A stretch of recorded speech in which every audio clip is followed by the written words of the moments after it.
Your body already knows how to do this, you just forgot to let it.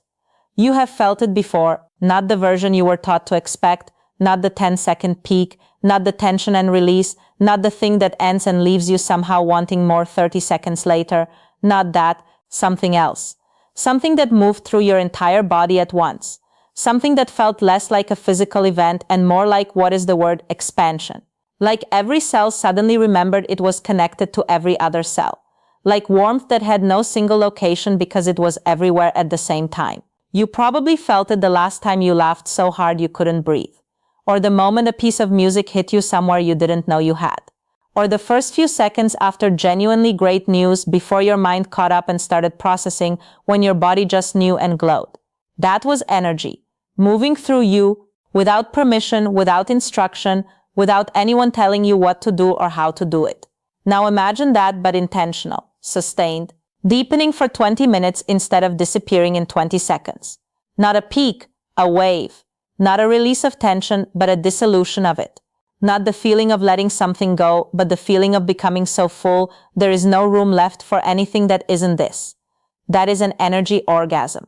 And according to intimacy expert Magda K., founder of the School of Intimacy and someone who first experienced one herself while half asleep in the middle of the night, completely unprepared, her body simply deciding it was time, it is one of the most accessible and least discussed experiences available to any human being who is willing to stop tensing and start feeling. This is what that means, and this is how you get there. First, the thing most people get wrong, which is assuming that more sensation requires more physical engagement. More movement, more stimulation, more doing.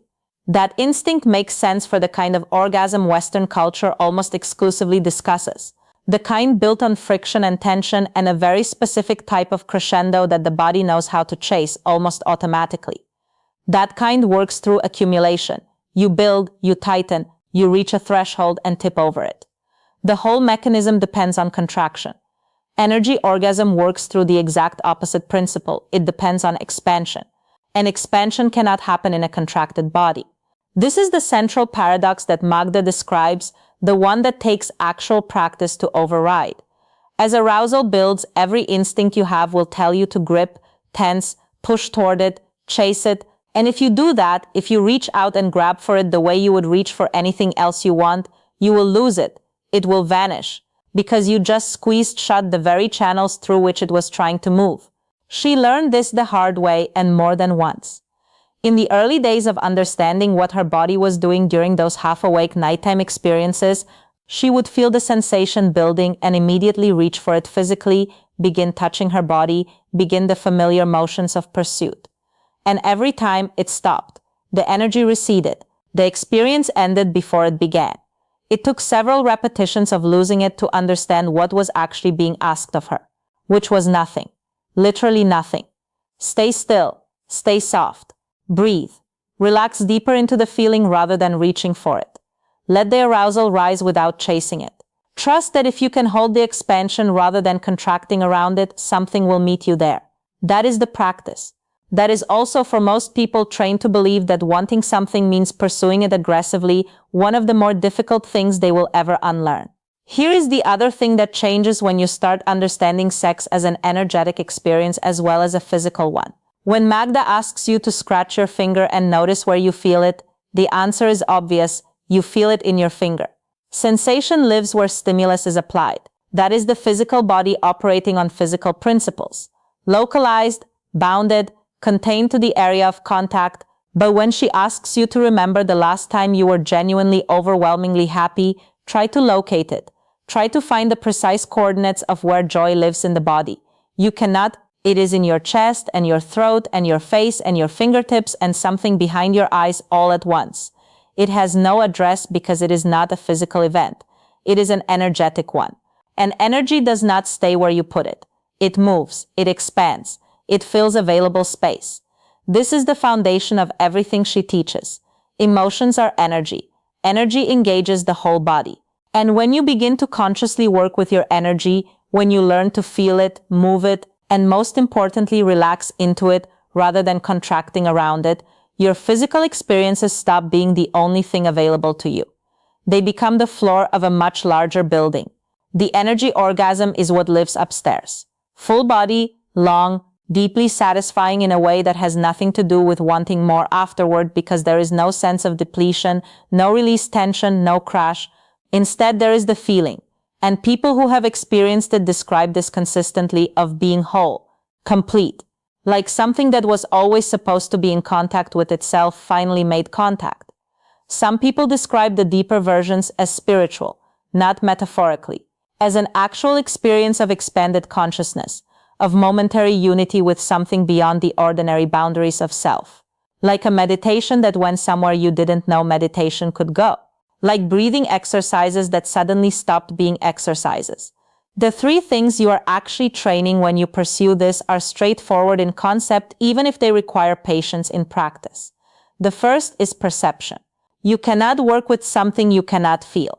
Most people operating entirely in the physical and material register of daily life have very little practice noticing subtle energy, the quality of aliveness in a room, the particular electricity of certain moments, the way some encounters leave you feeling full and others drain you before they are even over.